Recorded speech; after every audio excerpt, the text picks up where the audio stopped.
5페이지에 보니까 초중고 사교육 감소, 사교육 총액은 5.7%가 줄었다. 참여율은 4.3%가 줄었다. 그렇게 되어 있네요. 사교육 총액이 줄은 건 학생 숫자가 줄어서 총액이 줄었던 것도 있겠죠? 5페이지. 프레젠테이션 5페이지. 네, 프레젠테이션 5페이지.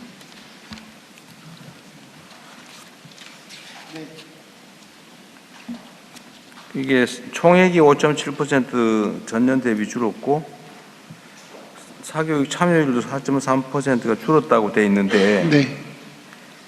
혹시 사교육 총액이 줄어든 거는 아이들 숫자가 줄어들어서 생긴 거 아니냐? 그렇지 않습니다. 아, 그래? 네, 네. 숫자는 똑같은데 근데 왜 줄어들었을까요? 맨날 늘어난다고 다 계속 난리였잖아요. 늘어났었는데요. 네. 그러니까 올해 들어서 특히 그 사교육에서 유아나 초등학교 1, 2, 3학년 학생들이 돌봄의 필요에 따라서 가든 사교육 분야를 저희들이 적극적으로 지원하게 되면 통합 돌봄을 확대하면서 네네. 어거지로 학원 보내던 게 줄었다. 네네, 뭐 이렇게 그런 이해하면 됩니까? 크게 요인으로 보입니다. 네. 다행이네요. 그 다음에 하나는 지금 이제 과거에는 하여튼 점수로 1등부터 지금 학생 수가 응시 인원 수가 연간 몇 명이나 됩니까? 학력고사 뭐 하여튼 이런 거 보는 수능시험 말씀입니까? 약 45만 명 정도. 45만 명? 하여튼 이 45만 명을 1등부터 쭉 점수를 매겨가지고 하여튼 한 개 등수 차이 0.000 뭐 몇 점 이렇게 될 수도 있겠죠. 근데 이렇게 하는 거고 이제 등급제가 생겼잖아요. 1등급, 2등급, 3등급. 근데 같은 등급 안에는 점수 차가 있지만 같이 지급하는 거죠. 근데 이게 이제 그 전원을 등수를 다 매기는 거하고 등급을 매기는 거하고 이게 이제 등급을 매기면 입시 과열이 조금 줄어들 수 있는 거죠. 네, 그렇다고 보고 있습니다. 그 등급제를 도입한 취지는 원래 그런 건가요?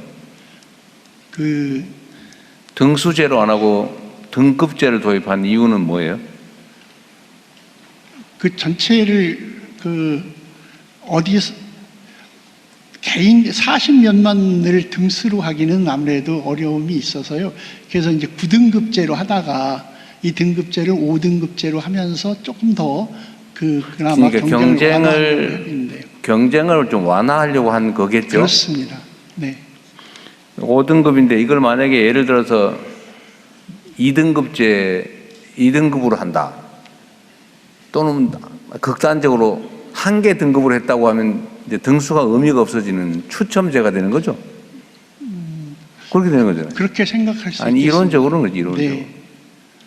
어쨌든 등급의 계급을 숫자를 줄이는 만큼 경쟁은 좀 완화되는 거죠. 네, 어쨌든 전체적으로 지금 이 새로운 사회 AI가 도입되는 AI. 아니, 제가 보는 네. 단순히 제가 이론적인가 물어보는 거죠. 네네. 예를 들면 우리 입시제도가 과거에는 등수제로 하다가 등급제로 전환했고 등급이 어쨌든 9등급에서 5등급으로 줄었다는 거잖아요. 네. 그러면 예를 들면 상위 1등급이 예를 들면 이제 20%? 네. 20% 안에서는 그 성적 차이가 입시에 영향을 안 미치는 겁니까?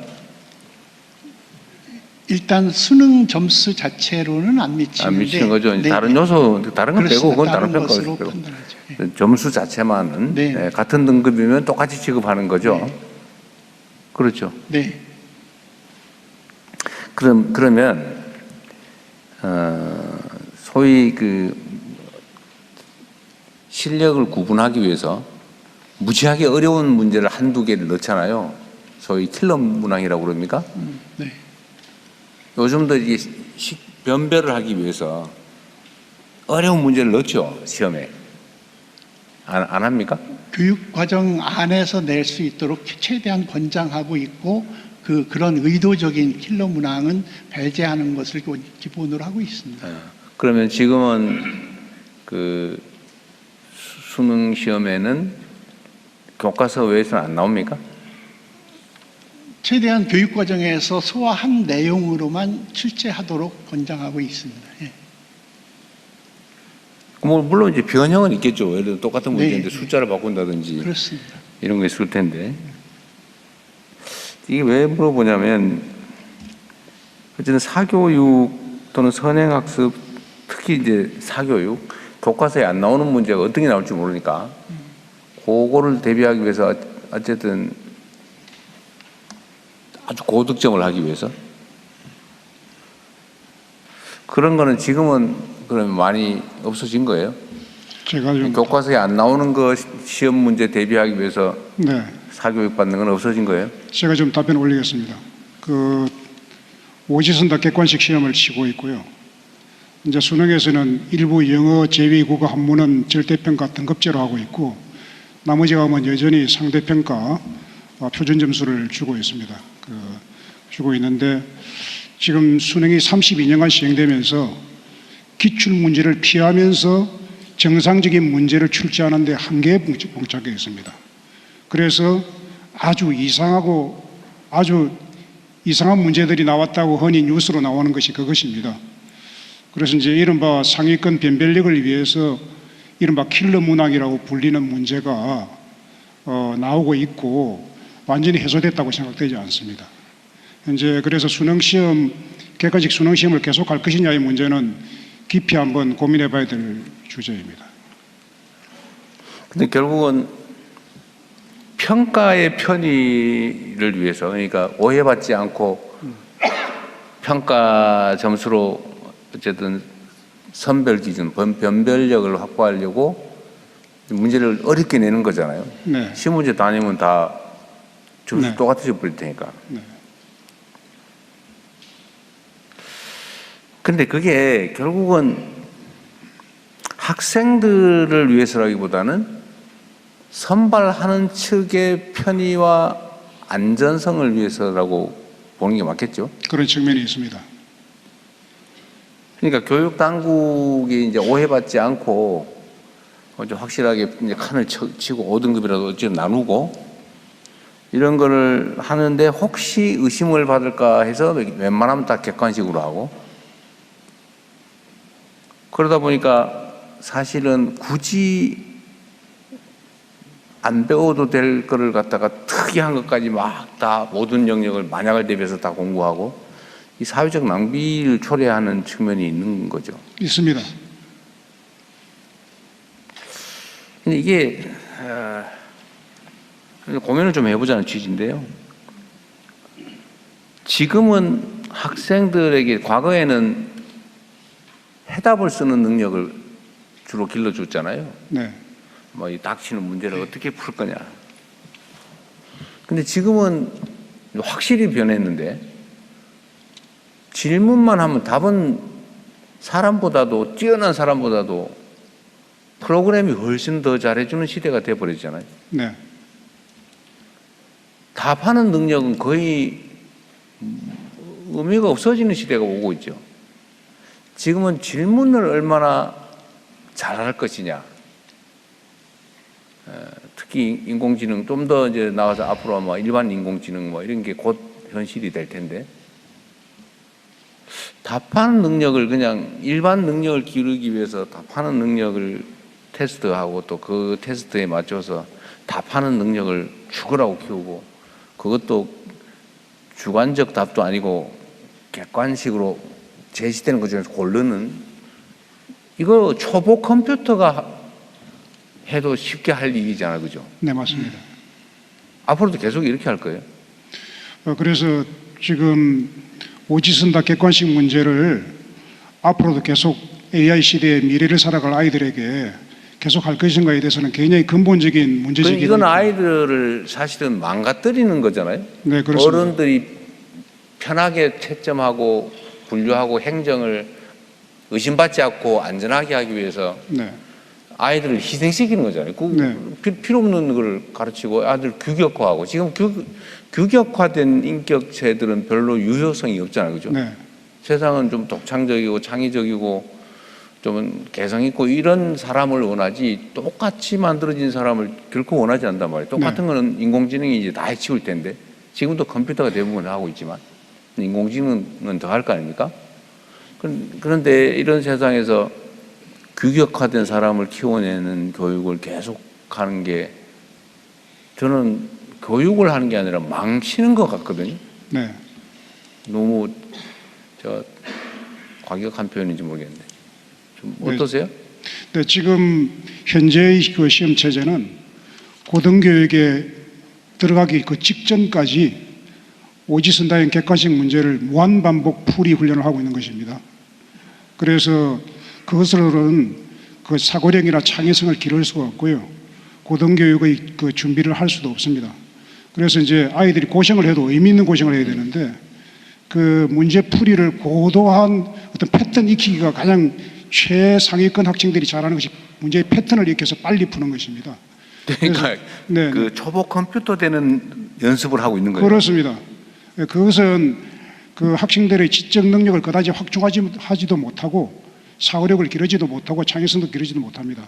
이것을 지금 크게 가령 논술 서술형으로 적극적으로 도입해서 아이들이 오지선다에서는 남이 써놓은 정답을 고르는 것에 불과합니다. 그런데 이제 자기 손으로 자기가 정답을 쓰게 만들어야 됩니다. 그래서 그것이 이제 논서술형 교육이고요. 수능에서부터 논서술형 그 평가 방식을 도입하면 학교도 적극적으로 공교육에서도 적극적으로 하고 해서 가장 중요한 것은 대입 제도를 좀 바꿈으로써 학교 교육을 바꿀 수가 있다. 교육 수업과 학생들의 학습 방향을 바꿀 수 있다는 것이 큰 그 전환이 되어야 된다고 생각을 하고 있습니다.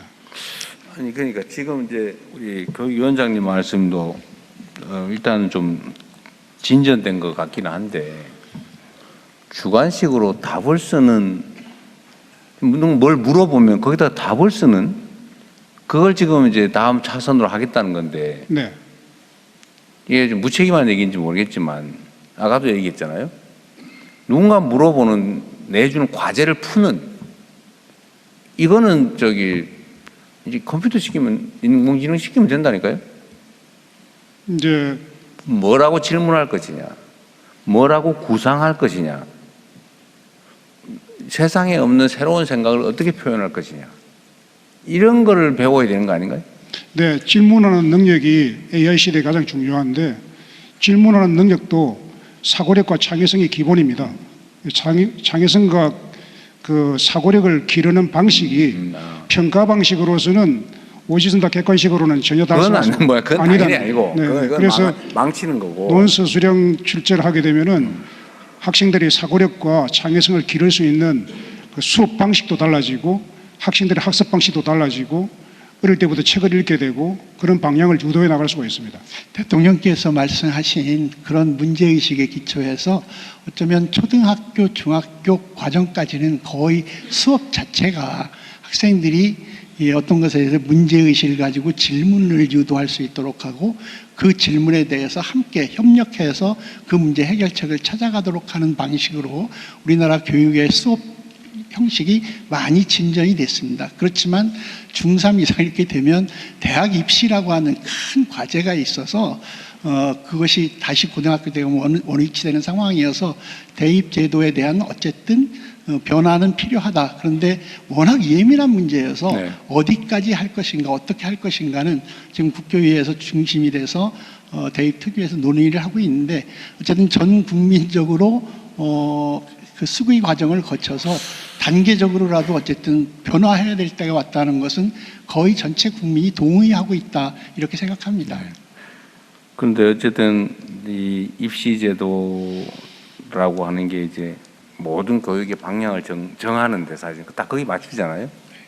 심지어 대학 안 갈 사람들도 거기에 맞춰서 공부를 당하고 있죠, 그죠? 그렇습니다. 근데 이 이제 입시제도라고 하는 게 워낙 예민하다 보니까